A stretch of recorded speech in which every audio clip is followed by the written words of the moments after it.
विश्रामबाग परिसरातील एक घर चोरट्यांनी भर दुपारी फोडलं. त्यातील 27.24 ग्रॅम वजनाचे सोन्याचे दागिने लंपास करून चोरट्यांनी पोबारा केला.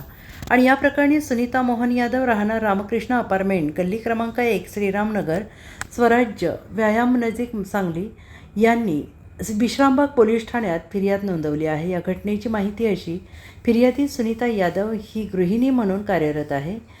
काही कामानिमित्त त्या शुक्रवार दिनांक 10 रोजी दुपारी 11:15 ते 12:15 या कालावधीत घराला कुलूप लावून सुनेसमवेत दवाखान्यात गेल्या होत्या. त्या अगोदरपासूनच पाळतीवर असणाऱ्या चोरट्याने घराचे कुलूप तोडून आत प्रवेश केला. आतील लाकडी कपाटात ठेवलेले 10.20 ग्रॅम वजनाचे सोन्याचे वेडण, 5.20 ग्रॅमची अंगठी, 4.70 ग्रॅम वजनाची अंगठी, 1.520 ग्रॅम वजनाचे सोन्याचे टॉप्स, 4 ग्रॅम वजनाचे सोन्याचे 2 वाट्या अधिक दागिने लंपास केले.